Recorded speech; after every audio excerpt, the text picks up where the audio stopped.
Se reanuda la audiencia pública. Tiene la palabra por la Asociación Nacional de Televisión de Chile, AGE Anatel, la señora Ángela Vivanco Martínez. Tiene la palabra. Muchas gracias, señor presidente. Sean mis primeras palabras para agradecer a este excelentísimo tribunal el recibir en esta audiencia pública los aportes y las opiniones y fundamentos que las distintas organizaciones e instituciones podemos ofrecer en relación con el requerimiento de constitucionalidad de que ha sido objeto la ley que introduce la televisión digital en Chile. Sobre esta materia ya ha habido una presentación escrita de Anatel donde se detallan cuáles son los argumentos constitucionales por los cuales la asociación considera especialmente sostener y solicitar a este excelentísimo tribunal que apruebe y acoja la solicitud y requerimiento de inconstitucionalidad en torno a los dos primeros puntos que han sido presentados en ese requerimiento, es decir, lo que refiere a la definición para efectos de la ley del pluralismo asociado con el correcto funcionamiento de la televisión y lo que se refiere a las campañas públicas. Dado lo anterior, lo que voy a procurar hacer en el tiempo que se nos ha concedido es remarcar algunas ideas que nos parecen fundamentales, tanto de contexto como a propósito de los temas en específico que estamos tratando.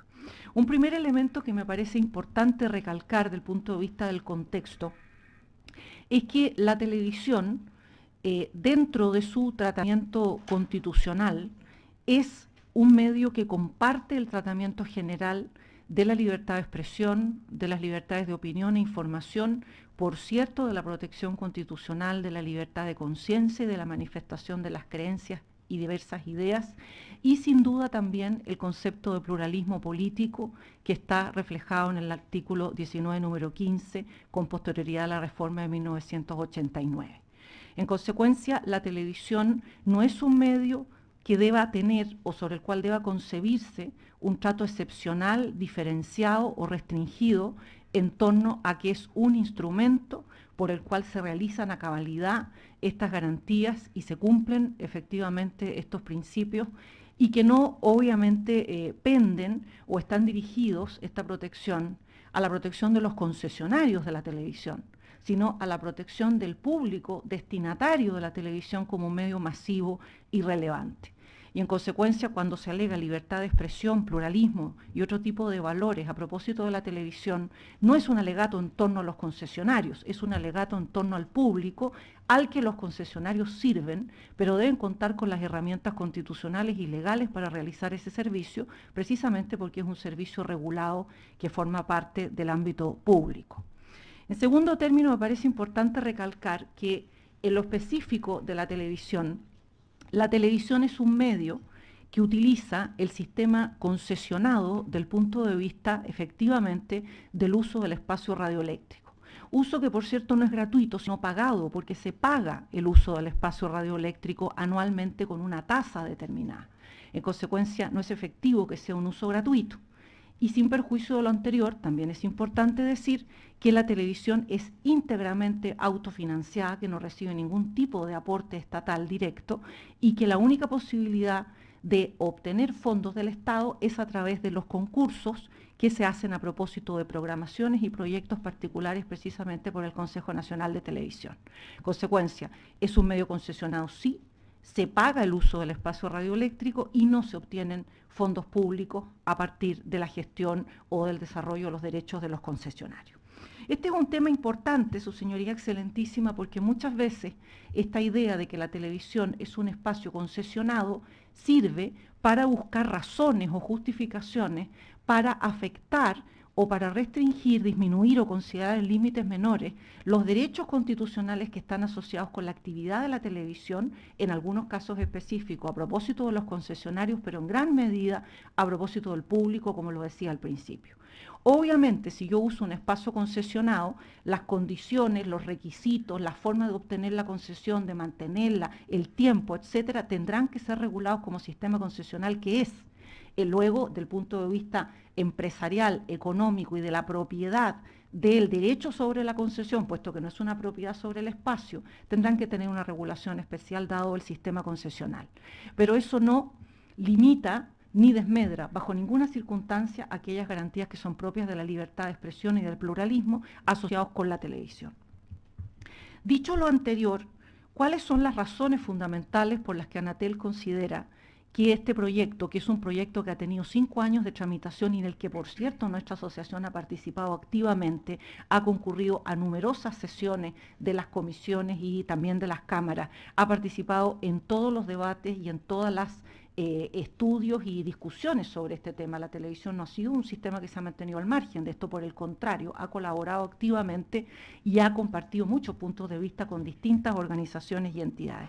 ¿Por qué nos parece, sin embargo, pese a este arduo trabajo que se ha desarrollado durante 5 años, que hay 2 aspectos en particular del proyecto que merecen reparos de constitucionalidad?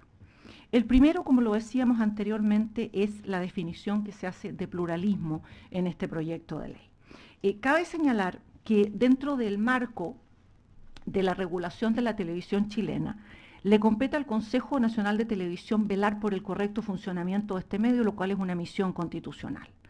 Para esos efectos, posteriormente, la propia ley, y en el proyecto esto se amplía desde el punto de vista de su cobertura, establece las bases, los lineamientos que se van a entender parte del correcto funcionamiento de la televisión, dentro de los cuales está el respeto por las garantías fundamentales, el respeto por las distintas identidades culturales, el respeto por la situación, digamos, de los distintos grupos del país, y se menciona específicamente el tema del pluralismo. Luego, lo que hace esta norma, sobre la cual estamos considerando que hay objeciones de constitucionalidad, es, dentro de este concepto amplio sobre los grandes lineamientos del correcto funcionamiento, que se han ido ampliando los sucesivos proyectos, pero que han existido siempre en la ley de televisión, es especificar que aquello que refiere al pluralismo no es un concepto ya genérico y común a todos los medios de comunicación y a todo el ámbito constitucional, sino que se va a hacer un concepto especial solo para ser aplicado a la televisión. En consecuencia, ya esa situación es una primera objeción que nos cabe señalar. Es importante decir que la televisión, en todo aquello que no es lo estrictamente concesional y las materias que son muy específicas asociadas con la televisión, está regulada por la llamada ley de prensa, ley de las libertades de opinión e información, y allí hay una definición de lo que se entiende por pluralismo, a propósito de todos los medios de comunicación, del cual, como acabo de decir, la televisión no es excepción. En consecuencia, lo que se hace aquí es ir contra esta normativa general y decir, amerita, se justifica que haya una definición especial sobre pluralismo en la televisión. Ahora, si nosotros hubiéramos entendido que esa definición especial asociada con el pluralismo tuviera que ver, por ejemplo, con la amplia posibilidad de adquisición de los derechos concesionales, o hubiera tenido que ver con los pluralismos tecnológicos, hubiera sido posible establecer una definición especial para televisión, puesto que la televisión es un medio que tiene ciertas características, pero no ha sido así. Lo que se hace en esta definición especial para la televisión es seleccionar algunos valores que se consideran especialmente relevantes en relación con los que no se mencionan, y decir que esos son los valores que van a tener que primar a propósito de la interpretación que ha de hacerse por el Consejo Nacional de Televisión en el pluralismo televisivo. Y en consecuencia, las preguntas que cabe responder y que sirven de fundamento su respuesta para hacer una objeción de constitucionalidad en esta materia, es decir, ¿por qué razón, del punto de vista ético-jurídico, la televisión es un medio diverso a los demás como para definir solo respecto de la televisión ciertos valores que han de ser protegidos a ultranza, respecto del resto de los medios no, y con el componente adicional de que ya no solo se trata de una enunciación de valores, que por cierto es taxativa, que no está abierta a otros posibles valores, sino que además se agrega un tema que yo diría intensifica la problemática de esta discriminación o diferencia sobre la cual no se encuentra fundamento, y que es el hecho de que, además de definir con ciertos valores, no otros, cuál va a ser el pluralismo en televisión, se exige por parte de los concesionarios y de los permisionarios que en los contenidos que ellos transmitan dentro del ámbito, que por cierto es un ámbito cubierto por la libertad, no por la irresponsabilidad, porque la propia Constitución establece que se responde por las faltas y abusos en ejercicio de esta garantía, han de incluir y promover en sentido positivo, una acción positiva, pero han de evitar aquellos contenidos que no se avengan con esos valores o con esos principios. En consecuencia, la razón de la objeción constitucional tiene que ver con una discriminación que no encuentra fundamento, que no es necesaria, que no se basa en ninguna realidad existente, puesto que cualquier transgresión al correcto funcionamiento ha sido largamente sancionada y controlada por el Consejo, y que por el contrario va en contra de un concepto general de pluralismo que ha costado, su señoría excelentísima, muchísimos años desarrollar en el ámbito chileno. No olvidemos que la Constitución original de 1980 ha sido una opción por el pluralismo limitado en el antiguo artículo 8º. Eso se eliminó y se fue a un pluralismo político abierto que se compadece con los grandes principios del régimen constitucional y democrático de gobierno en el actual 19, número 15. Entonces es extraño, por decirlo menos, que luego ahora el legislador, tras todo este tiempo de desarrollo constitucional, diga: voy a seleccionar qué valores considero prioritarios en razón de desconocer otros, que voy a introducir en este concepto de pluralismo, que voy a imponerle a los concesionarios y a los permisionarios que tengan que promoverlos, o sea, hacer acciones positivas en su favor, pero además con un componente que es el más complejo de todos, que van a tener que abstenerse de los contenidos que no se avengan con esos principios. Y este sí es un tema bastante complejo, porque hay algunos principios sobre los cuales existe más o menos una cierta facilidad de abstención respecto de qué conductas o de qué situaciones o de qué contenidos se opongan a ellos, pero no todos los contenidos en esa enumeración sufren la misma suerte. No es fácil distinguir, por ejemplo, qué tipo de contenidos podrían oponerse, por ejemplo, a una identidad de género como principio. La identidad de género es un desarrollo que fundamentalmente tiene que ver con todo el desarrollo de los estudios de género y que es un tema extremadamente complejo, que por cierto además su tratamiento en la legislación chilena y en nuestra propia Constitución no ha sido desarrollado. En consecuencia se abre una instancia constitucional jurídica que va a tener que interpretar un órgano que su composición es una composición que piensa o que considera un órgano plural pero administrativo, no un órgano jurisdiccional del punto de vista de la especialidad de sus miembros y, por cierto, no un tribunal de justicia ni tampoco un órgano de la justicia constitucional.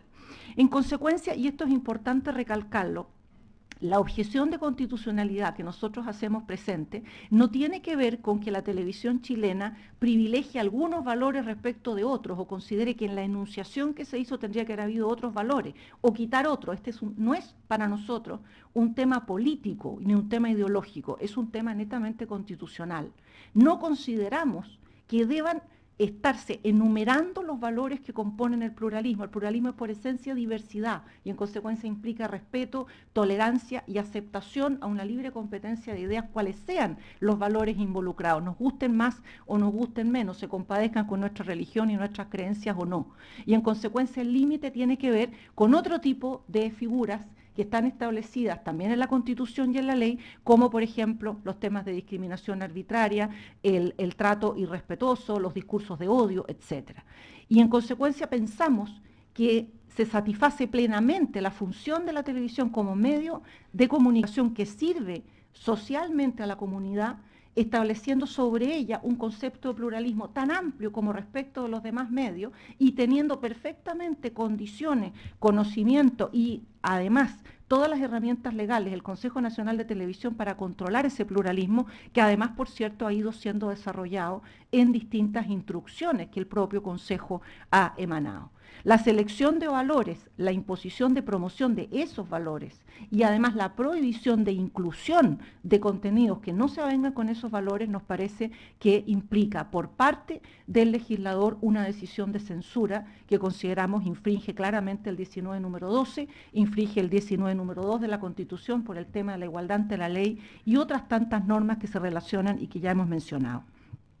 Adicionalmente a esto, nosotros hemos dicho, a propósito del tema de las campañas públicas, que también nos merece objeción de constitucionalidad.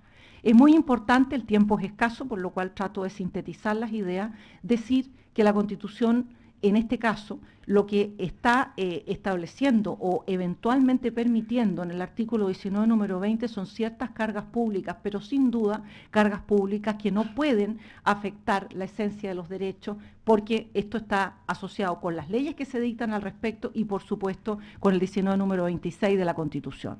Y en ese sentido, la televisión voluntariamente ha participado en numerosas campañas públicas. La Constitución, en ese sentido, no ha tenido que establecer un régimen de imposición de campañas públicas a la televisión, y además la televisión, de hecho, ha desarrollado muchas campañas públicas. Luego, ¿cuál es la problemática constitucional de que a las obligaciones que ya existen, de acuerdo al sistema electoral vigente, de lo que son la propaganda electoral, se agreguen estas campañas públicas? Nosotros queremos centrarlo en dos aspectos. Primero, ¿por qué la imposición de estos contenidos, por cierto, gratuitos, salvo que se pasen de un tiempo en que se tarifan, en un sentido plural, por qué esta imposición se aplica en específico a la televisión? La razón es porque es un medio masivo, luego el ingreso a la masividad de otros medios implica este tema. ¿Por qué la televisión siempre tiene un tratamiento distinto solamente en aquello que refiere a las cargas, pero no a las obligaciones? Eso en primer término, lo cual parece evidentemente una discriminación.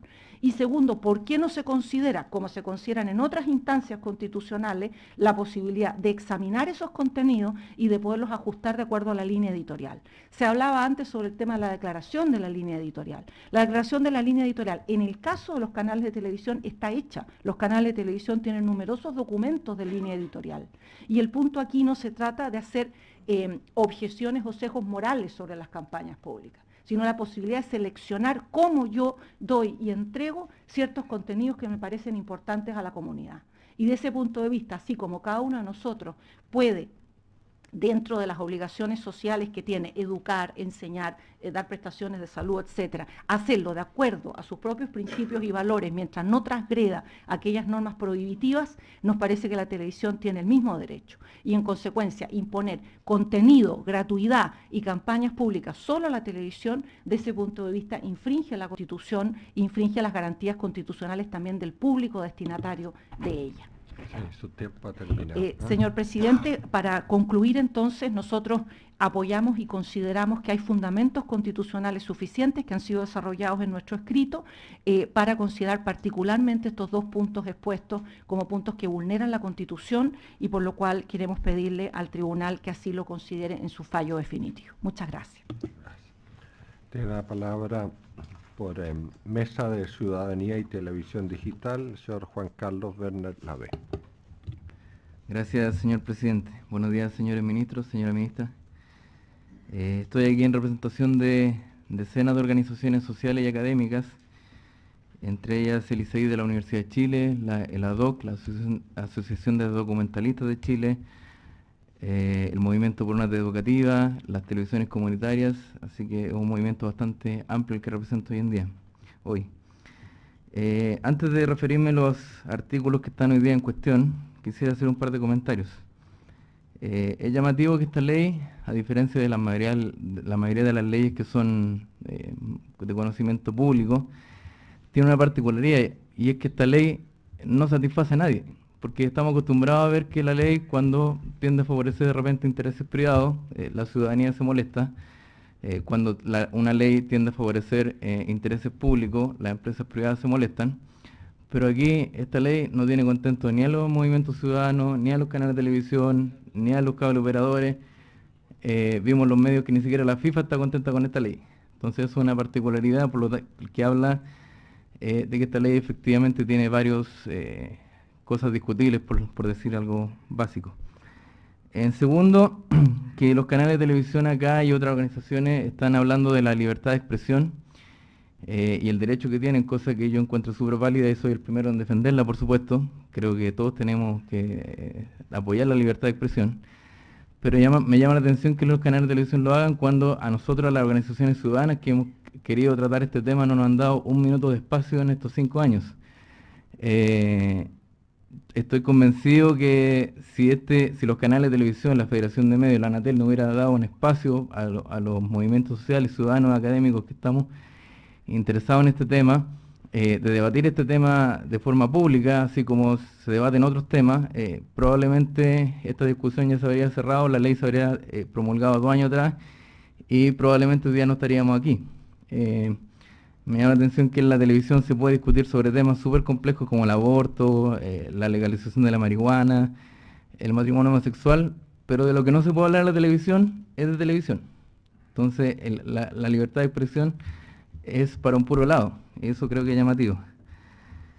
Refiriéndome ya sobre los artículos que están hoy día en cuestionamiento, sobre el correcto funcionamiento de la TV, voy a citar: la legislación aprobada en el Congreso indica que para efectos de esta ley se entenderá por pluralismo el respeto a la diversidad social, cultural, étnica, política, religiosa, de género, de orientación sexual e identidad de género, siendo deber de los concesionarios y permisionarios del servicio de televisión regulados por esta ley promover los contenidos entregados en la observancia de estos principios, excluyendo aquellos que atenten contra los mismos.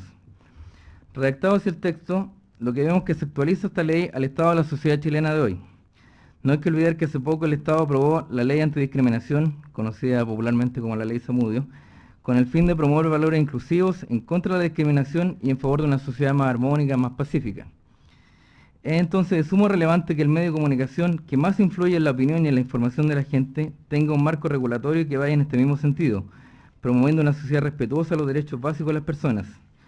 No se trata aquí de coartar la libertad de expresión de los canales de televisión, sino de recordarles que estos, como ninguna otra institución privada y como ningún otro medio de comunicación, cumplen un rol público, social y educación de la ciudadanía, y que por tanto deben transmitir sus contenidos resguardando ciertos principios elementales de respeto, acordes por supuesto con la Convención de Derechos Humanos. Creemos que la redacción del artículo de la ley, si bien es mejorable, acoge esta visión y es consecuente con la sociedad chilena que se busca construir. Refiriéndome y por qué la televisión tiene que tener una regulación especial, es porque más que ningún otro medio, más que internet, más que la radio, más que los diarios juntos incluso, la televisión tiene una influencia en la sociedad, educándola, informándola, y en eso es única. Y aquí voy a hacer recordar al fallecido animador Felipe Camiroaga, que todos conocen. No sé si ustedes vieron en televisión cuando él falleció y habían decenas de miles de personas fuera del canal, mujeres sobre todo llorándolo, porque para ellas Felipe Camiroaga en muchos casos lo acompañaba todos los días durante muchos años. Para muchas dueñas de casa Felipe Camiroaga era mucho más cercano y más conocido que el marido. Yo les aseguro que si muere un conductor radial, si muere un periodista de un diario, no pasaría eso, porque la televisión tiene una influencia y un impacto en la ciudadanía, en la gente, que no tiene ningún otro medio, y eso es innegable. O dicho de otra forma, ¿ustedes se imaginan un candidato presidencial hoy día que hiciera campaña sin aparecer nunca en televisión? Ese candidato no existiría. Sobre el artículo 12 de las campañas de interés público, se ha dicho en repetidas ocasiones hoy día, es importante recordar que el espectro radioeléctrico es un bien nacional de uso público. Por lo mismo, los canales de televisión abierta hacen uso con fines comerciales de un bien que pertenece a todos los chilenos. Entendiendo esto, lo mínimo exigir a estas empresas que parte de la programación que emiten, que por cierto estamos hablando de 21 minutos al año, estamos hablando de una cosa muy mínima dentro de cientos de miles de minutos de programación televisiva, sea para difundir campañas que han demostrado su efectividad en años anteriores, salvando la vida de miles de personas y ahorrando millones de pesos en salud pública del Estado. Este es el caso de campañas de prevención del cólera o el antivirus, planes que no habrían tenido el mismo impacto positivo en la población si no hubiesen contado con la difusión masiva que solo permite la televisión. Nadie pensará aquí que el ANTA y el cólera están controlados en Chile por las campañas que se hicieron en los colegios y los consultorios. Eso se debió básicamente a la difusión masiva que solo puede hacer la televisión. En este sentido también recuerdo una cita de don Jaime Aguirre, director de Chilevisión, que hace como un año atrás, 2 años atrás, dijo que el rol de la televisión no es educar. Yo estoy contrario a eso, creo que la televisión siempre educa. La televisión nos influye en todo lo que hacemos, la televisión influye en la ropa que usamos, en la comida que comemos, valga la redundancia. La televisión influye incluso en las personas de quienes nos enamoramos, porque finalmente los cánones de belleza están impuestos por el cine y la televisión. Así es tanto el impacto. Entonces, decir que la televisión no tiene el rol de educar, eso es una falacia, porque la televisión siempre está educando. Sabemos muchas cosas de la realidad, de hecho la televisión no solo muestra la realidad, sino que crea realidad. Si los canales de televisión consideran que alguna de estas campañas están en contra de su línea editorial, lo cual creo que es muy válido, existen otros mecanismos para manifestar el desacuerdo con ellas y emitirla al mismo tiempo. voy a dar un ejemplo aquí súper simple tal vez. Yo creo que en el fondo los canales de televisión, algunos han alegado este punto, refiriéndose tal vez a las campañas de prevención del SIDA, que han sido las más polémicas. Si es así, si un canal de televisión está en contra de eso, que en el fondo el gobierno, el Estado lo hace basándose en las recomendaciones de organizaciones como la OMS, la campaña del SIDA, basta que el canal emita la campaña y después de emitir el comercial ponga un cartón que diga el canal no está de acuerdo con los contenidos emitidos en este comercial. Entonces, existen fórmulas para emitir la campaña y manifestar posteriormente que el canal no está de acuerdo con eso, que en el fondo es una imposición legal, que insisto, tiene un fin mayor por la salud de la población, y en ese sentido los canales tienen que tener esa visión. Sobre la segunda concesión de Televisión Nacional de Chile, quería recordar que en casi todos los países del mundo la televisión pública funciona con un rol público, no como acá que tenemos un canal público que en la práctica es un canal privado más. Cabe mencionar, por ejemplo, Corea del Sur, que en los años 80 era un país tanto más desarrollado que nosotros y hoy día un país del primer mundo. Corea del Sur, entre otras cosas, tiene un canal público que se llama EBS, que tiene 5 señales. Esa es una de las razones que ha argumentado el gobierno de Corea, que son 5 señales públicas básicamente orientadas a la educación y la cultura, de las cuales una es una señal hablada en inglés y lo que ha promovido que la población coreana sea hoy día en gran parte bilingüe. Acá estamos pidiendo, se está alegando porque Televisión Nacional tenga una segunda señal. Estamos hablando que a la mayoría de los países, incluso de Latinoamérica, la televisión pública tiene 2, 3, 4 y 5 señales. Complementando esto, en octubre se acaba de promulgar, o sea, hace muy poco, no en octubre, la ley corta de TVN, cuyo objetivo era convertir a esta institución de un canal de televisión a una empresa de telecomunicaciones, lo que le permitirá administrar otro tipo de medio de comunicación como radios y diarios. Esta ley se hizo con el espíritu de que TVN fuera un canal más competitivo y que retomara su función como medio de comunicación público.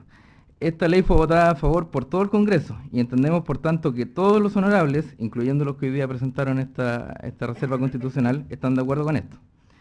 Es importante también considerar que nuestras organizaciones ciudadanas llevan años planteando la necesidad de que en Chile haya un canal de televisión público dedicado íntegramente a la educación y la cultura, como ocurre en casi todos los países del mundo, menos en el nuestro. Y el Congreso, al permitir que TVN tenga la posibilidad de acceder a una segunda concesión televisiva, busca que el canal estatal pueda recuperar este rol público, pues se define que esta segunda concesión será básicamente para transmitir señales regionales. Cabe destacar además que la mayoría de los candidatos presidenciales han considerado en sus programas de gobierno la posibilidad de que Chile tenga una señal de televisión pública, educativa o cultural, y es posible que esta segunda concesión o parte de ella se utilice con este fin. Por ejemplo, que las regiones puedan revisar contenidos culturales y difundir así la cultura, valga la redundancia, de sus regiones, ayudando a través de este medio a la descentralización del país, algo que es bastante urgente, según supongo que entendemos todos. Sobre el artículo 15.4, que habla de la obligación de la empresa de televisión de cable, el famoso must carry. Una de las grandes discusiones que se dieron durante los 5 años que demoró la tramitación de la ley fue que esta era una enorme oportunidad para mejorar los contenidos de televisión, hacerla más participativa, democrática y pluralista. Si bien es cierto que la nueva legislación reconoce a los canales de televisión comunitarios que realizan una irreemplazable labor social, especialmente en zonas alejadas del país, lo cierto es que la misma ley lo restringe a una cobertura geográfica limitada, algo distinto a lo que sucede con los canales comunitarios en la mayoría de los países, donde la televisión comunitaria representa una comunidad y por tanto no tiene restricciones geográficas de transmisión. La ley actual reconoce efectivamente las televisiones comunitarias, pero básicamente dice que máximo pueden transmitir un 25% de una comuna. En la práctica en Chile eso son 2, 3, 4 manzanas. La televisión comunitaria en la mayoría de la legislación internacional es una televisión que representa una comunidad, por ejemplo acaba de ser el pueblo mapuche, y esa comunidad podría tener una señal mucho más amplia y llegar, por ejemplo, a toda una región. Ante ese escenario, la posibilidad de que estas señales sean llevadas por la televisión de pago abre opciones de subsistencia a estos canales y les da la chance de dar a conocer su programación a un público más amplio, acorde a la lógica de la televisión, que es por definición un medio masivo. Por otra parte, de acuerdo a referido a párrafos anteriores, existe la posibilidad de que en un futuro cercano exista al menos una señal de televisión educativa o cultural. Y esta señal, aunque vaya por el espectro radioeléctrico, no podrá llegar a todos los rincones de Chile debido a las limitaciones técnicas de la señal abierta, dejando a muchos ciudadanos sin este canal. En el fondo, no sé hasta qué punto todo el mundo sabe acá, pero la señal abierta, la señal que va por el espectro, por el aire, como se dice coloquialmente, por ciertas limitaciones de antena, no puede llegar a todos los rincones del país. Entonces, el poder transmitirse a través de algunas empresas de televisión de pago permitiría que esta televisión comunitaria o educativa pudiera llegar a esos rincones, haciendo que de verdad tuviera el impacto que corresponde. Si tenemos el día de mañana un canal cultural educativo, que es lo que esperamos, es la idea que sea el primer canal que no sea discriminatorio y llegue efectivamente, ojalá a todos los chilenos, y no llegue solamente a los que puede. Estoy terminando ya. Finalmente, nuestro trabajo desde la academia y las organizaciones sociales ha sido durante estos 5 años lograr que Chile tenga una televisión con estándares internacionales de calidad, diversidad y participación, donde se recupere el rol público de la televisión, donde el mercado esté regulado por reglas justas y donde la ciudadanía tenga derecho a ser partícipe de la creación de sus contenidos. Para al final decir nada más que esperamos que en el futuro, en lo que queda de este debate, de que se promulgue la ley, podamos efectivamente tener un debate, tanto en lo privado, en reuniones privadas como públicas, para efectivamente tener una ley que nos deje conforme a todos y a la ciudadanía, y tener una televisión con estándares de primer orden mundial, que es lo que prometía originalmente esta ley. Muchas gracias, señor presidente. Gracias. Por la Asociación Gremial de Productores Cinematográficos de Chile, tiene la palabra el señor Sergio Gándara Godoy. Muchas gracias, excelentísimo Tribunal Constitucional, ministros todos. Desde la Asociación de Productores formulamos las siguientes observaciones a los 4 requerimientos de inconstitucionalidad presentados por los 38 diputados de la República el día 19 de octubre del 2013, en relación al proyecto de ley que permite la introducción de la televisión digital terrestre en Chile. Sobre la definición de pluralismo. Este requerimiento de los diputados impugna la definición de pluralismo que introduce el citado artículo. A este respecto, la Asociación de Productores Cinematográficos de Chile, el más antiguo gremio de productores de cine y televisión, ha sostenido durante más de 10 años en debates públicos y en investigaciones escritas su preocupación por la ambigüedad contenida en el término pluralismo a través de nuestro ordenamiento jurídico. Esta ambigüedad proviene de la primera ley número 17.377 de televisión de 1970. El artículo primero de dicha ley señalaba entre sus objetivos, además de entretener, educar e informar, a la televisión universitaria le corresponde ser la libre expresión pluralista de la conciencia crítica y del pensamiento creador. La televisión no estará al servicio de ideología determinada alguna y mantendrá el respeto de todas las tendencias que expresen el pensamiento de sectores del pueblo chileno. Sin embargo, en el artículo 34 de la misma ley, uno de los que generan una carga pública para los concesionarios de televisión abierta indica que, con el objetivo de contribuir a la cultura política del país, los canales de televisión deberán destinar no menos de 30 minutos a la semana para difundir espacios en los cuales los partidos políticos y movimientos políticos con representación parlamentaria puedan, en condiciones equitativas, debatir los problemas nacionales frente a la ciudadanía. A partir del retorno a la democracia y a la elección directa de los cargos públicos, el Estado de Chile se preocupó de asegurar ante todo la gobernabilidad del país. Para ello recurrió a principios tales como el consenso, el autofinanciamiento de las empresas del Estado y el pluralismo. Este último principio, consagrado en la Constitución Política de la República a través de la Reforma Constitucional de 1989, fue aplicado entre otros modos, para asegurar una participación equilibrada de todas las tendencias políticas con representación parlamentaria en varias reparticiones públicas sensibles, tales como el Banco Central, Televisión Nacional de Chile, el Consejo Nacional de Televisión e incluso el propio Tribunal Constitucional y la Corte Suprema. Las leyes orgánicas de estas corporaciones otorgan al Senado la potestad de ratificar la designación de sus directorios, estableciendo un nuevo límite al Poder Ejecutivo. En la práctica, dichas designaciones tienden a expresar las diferentes tendencias políticas que ya cuentan con escaños en el Poder Legislativo. De tal modo, el grado de pluralismo queda en manos del Senado, cuyas fuerzas políticas, en definitiva, han repartido el directorio del CNTV y de TN, acogiendo la sensibilidad de los partidos con representación parlamentaria, aunque no necesariamente las de todas las tendencias del pueblo chileno. El principio de pluralismo, así establecido, fue luego traspolado al ámbito de los medios de comunicación social. La ley de prensa expresa que el pluralismo es el sistema informativo. En el sistema informativo favorecerá la expresión de la diversidad social, cultural, política y regional del país, a mayor detalle en la Ley de Televisión Nacional de Chile. Determina que el pluralismo y la objetividad deberán manifestarse en toda su programación y muy especialmente en los noticieros, programas de análisis o debate político. Con estos preceptos, la diversidad queda por debajo del pluralismo y la objetividad como algo que debe ser favorecido, haciendo prácticamente equivaler la objetividad, un principio propio de las ciencias de la comunicación social, al pluralismo, un principio propio de la gobernabilidad. El legislador, en todo caso, tuvo noción de la progresiva distorsión del concepto de pluralismo, al agregar al artículo 4 de la Ley de Prensa el siguiente precepto digno de mención. La Ley de Presupuestos del Sector Público contemplará anualmente recursos para la realización de estudios sobre el pluralismo en el Sistema Informativo Nacional, los que serán asignados mediante concurso público por la Comisión Nacional de Investigación Científica y Tecnológica. Vista la aplicación práctica del principio de pluralismo en nuestra legislación, el pluralismo informativo corre el riesgo de limitarse a representar solo diversidad política y regional al modo de representación parlamentaria, pero no necesariamente a diversidad social y cultural del país, que la excede. En opinión de los productores audiovisuales de nuestro gremio, producir televisión pública es un género en sí mismo. Se trata de contenidos de calidad que aspiran a dejar algo, que ofrecen educación cívica, que cuentan con la mirada subjetiva de sus autores detrás. Se trata de contenidos que escapan completamente a la vieja noción de pluralismo y que por contrapartida no solo favorecen, sino que son diversidad. Es por ello que durante años hemos promovido una redefinición del concepto de diversidad como parte de un nuevo objetivo de la televisión, diferente al de la objetividad y el pluralismo. Muy por el contrario, la diversidad es la preservación y promoción de la subjetividad implícita en las expresiones culturales.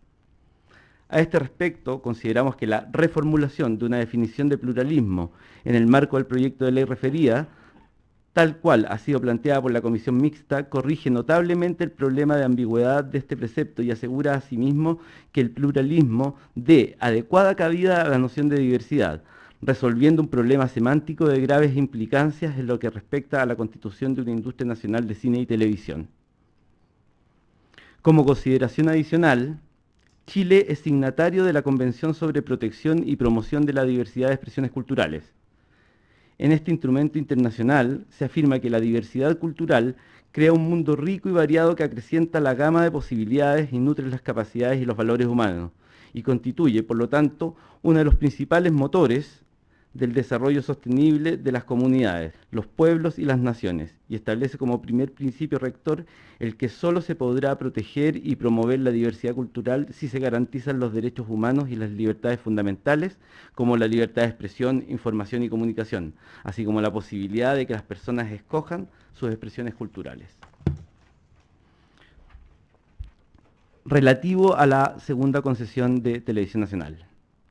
La reforma de 1992 de la Ley 18.838 obedece al convencimiento y consenso que fue establecido en el país de que la gran misión pública de TVN es garantizar el balance de la información pública dirigida al país. 30 años de historia habían mostrado que la carencia de una información pública, plural y balanceada contribuyó a la crisis política que da pie a la dictadura. Por lo tanto, la reforma de TVN y la gran misión pública que se le asigna es la de mantener el balance informativo y el pluralismo en la información televisiva. Así, la reforma de TVN se estructura en base a dos grandes principios: el pluralismo y el autofinanciamiento de la estación, el que da garantías de dicho pluralismo.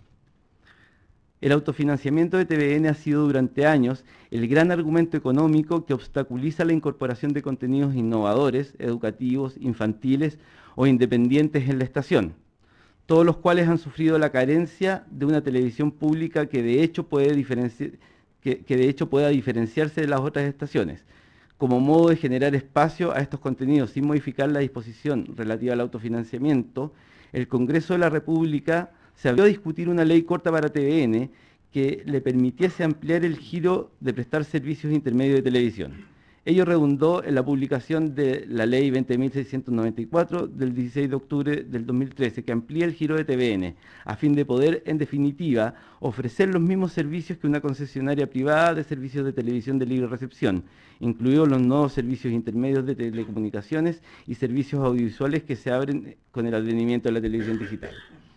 El Congreso, por ende, amplía el giro de TVN precisamente para abrir más la puerta a la diversidad, sin modificar su régimen de autofinanciamiento, el garante de los principios de no discriminación económica del artículo 19, inciso 22 de la Constitución de la República, y de subsidiariedad, y por ello el requerimiento inconstitucional no goza de supuesto fundante.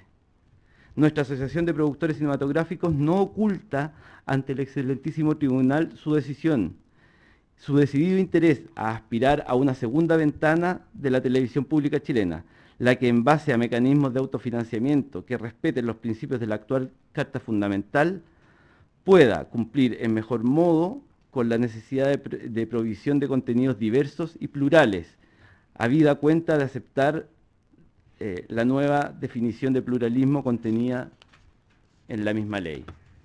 Por último, relativo a los canales regionales. En relación a esta materia, la Asociación de Productores tan solo reitera los argumentos indicados en los numerales precedentes en favor de aumentar la diversidad de contenidos audiovisuales en todos los servicios de televisión, tanto abierta como limitada. El estímulo a dar pantalla a canales regionales, locales y comunitarios se vuelve parte del correcto funcionamiento de la televisión, exigido por la Constitución de la República y por el actual proyecto de ley. Ley Orgánica Constitucional, en donde, como se deduce, la nueva definición de la noción de pluralismo resulta clave para impugnar el requerimiento constitucional de los 38 diputados a dicho proyecto de ley y abrir la compuerta a una verdadera diversidad de contenidos audiovisuales en las pantallas de la nueva televisión digital. Una diversidad no solo de contenido subjetivo de contenido subjetivo que complementa el contenido objetivo, sino también de contenido audiovisual de origen regional. Muchas gracias. Tiene la palabra por Direct TV el señor Arturo Fernando Feringer. Muchas gracias, señor presidente. Con la venia suya y el excelentísimo tribunal, y también con el privilegio de participar en esta audiencia pública en que tantas opiniones son escuchadas, alego entonces y hago consideraciones en representación de DirecTV, que es permisionario de servicios limitados satelitales de televisión.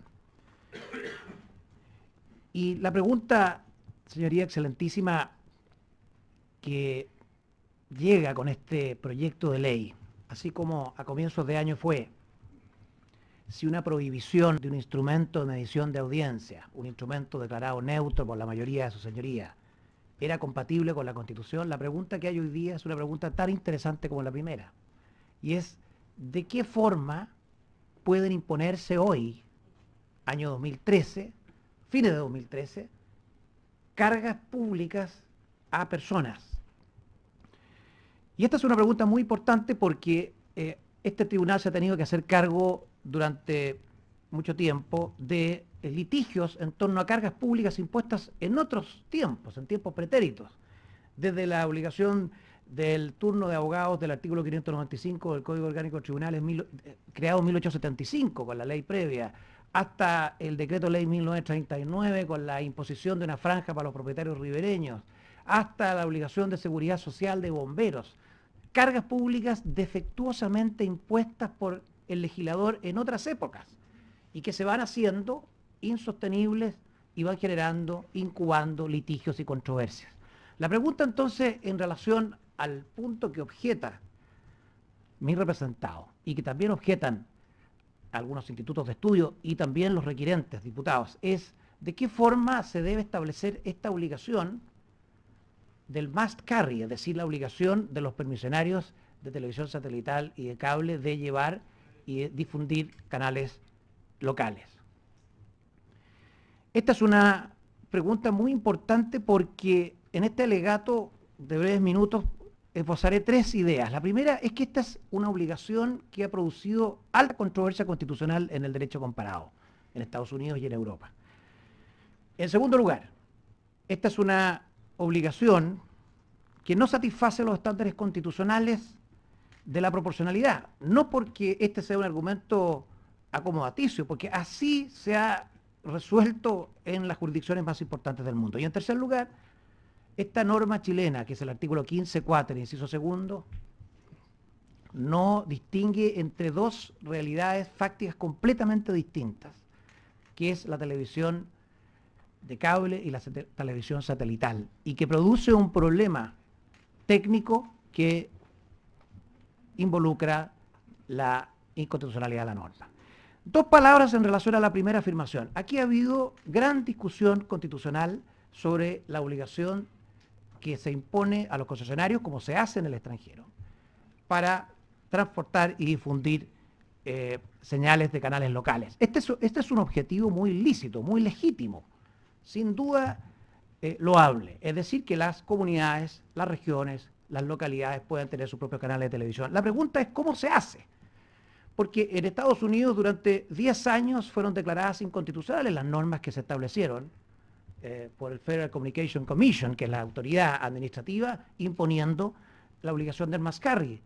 Y se declaró inconstitucional en el año 85, se declaró inconstitucional en el año 87 por las Cortes de Columbia, hasta que finalmente la Corte Suprema tuvo que conocer dos casos, el Turner Broadcasting con FCC, en que el primer caso declaró constitucional norma, pero no se pronunció sobre el mecanismo, sino simplemente sobre que los fines eran perfectamente legítimos y pidió más información a la Corte de Columbia respecto a si efectivamente se estaba procediendo con una obligación balanceada en cuanto a carga pública.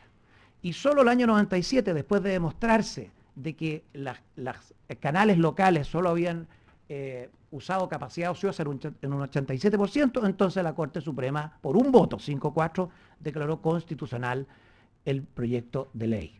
En ley en ese caso porque estaba vigente.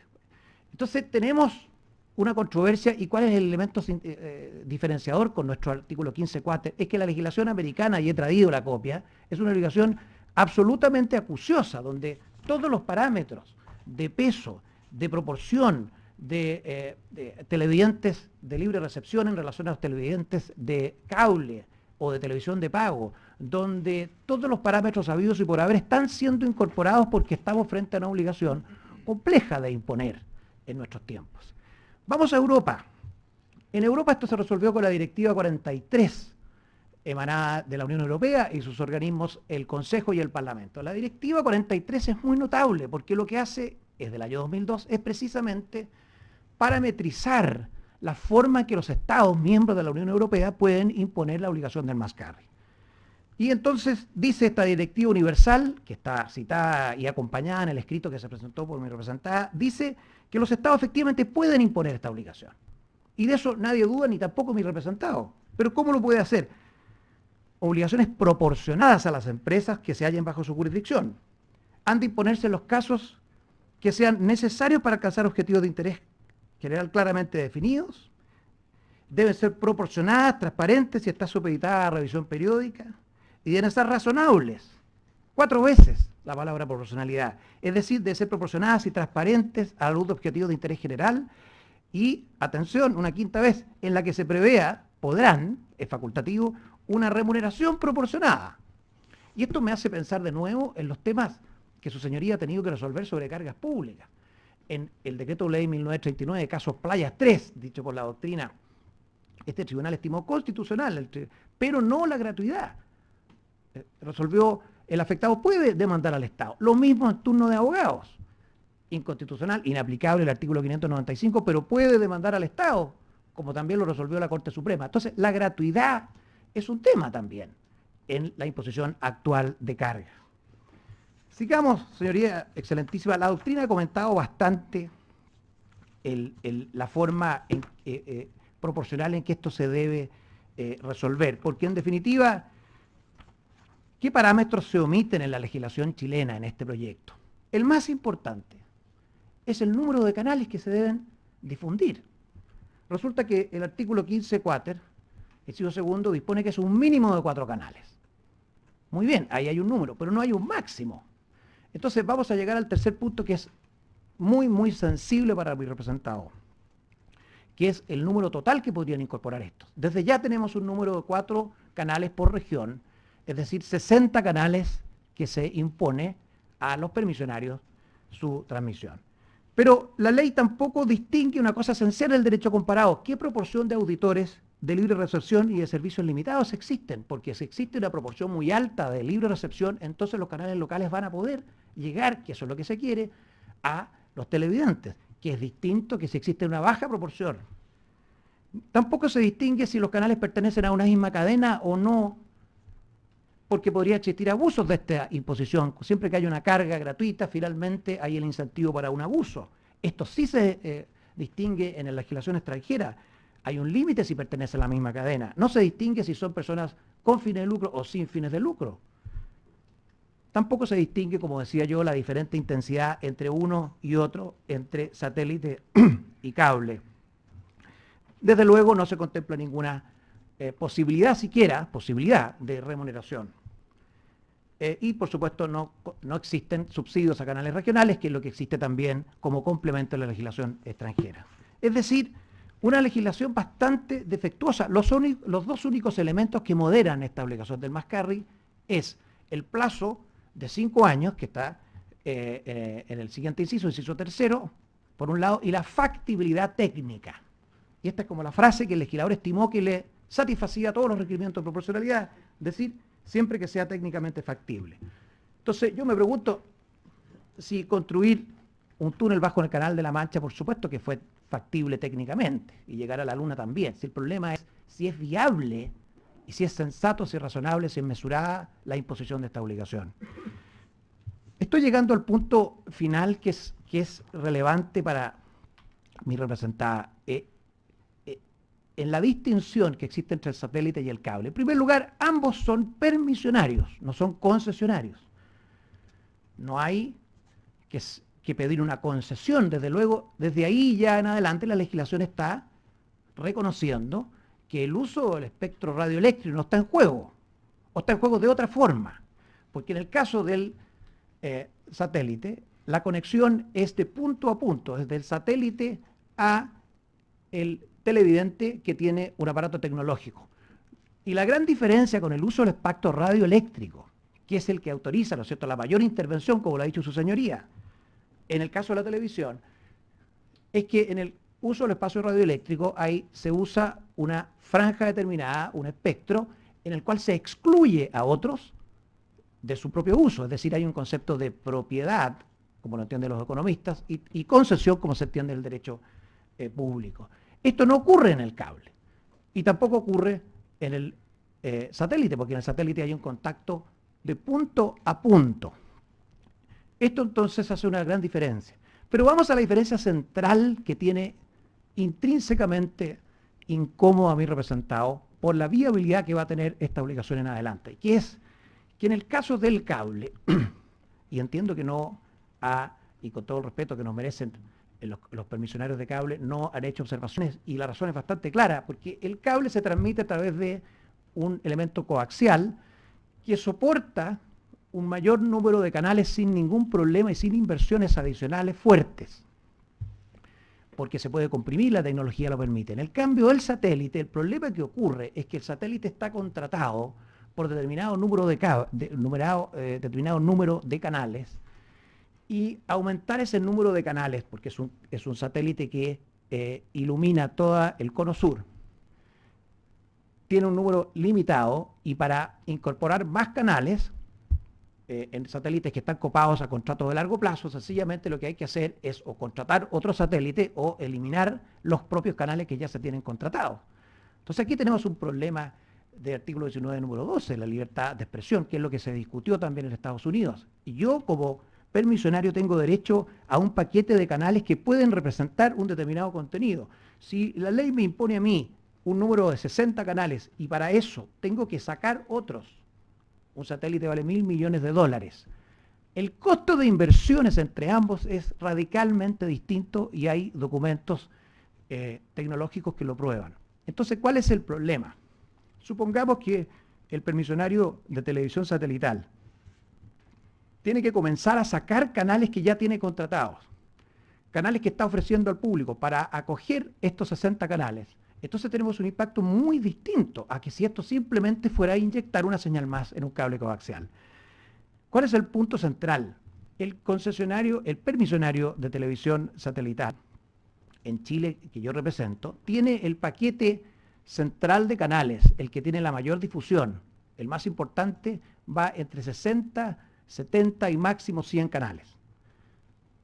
Ese es el espacio que está contratado con el satélite. Cuando el legislador viene y autoriza como mínimo, una cantidad de 60 canales, 15 regiones por 4, 60, entonces el permisionario de televisión satelital va a tener que eliminar canales o sencillamente tiene un problema de viabilidad técnica y financiera.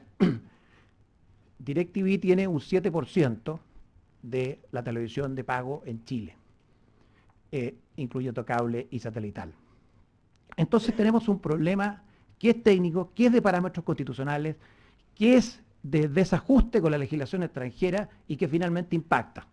En primer lugar, la libertad de emitir opinión e informar, que ampara a cualquier entidad que quiera emitir contenidos, y en segundo lugar, impacta también el derecho a operar, establecer y mantener su estación en términos amplios, considerando términos amplios, impacta también, desde luego, la actividad económica respectiva, impacta también el derecho de propiedad. Todos estos, los diputados los sostuvieron y yo aporto entonces los antecedentes adicionales.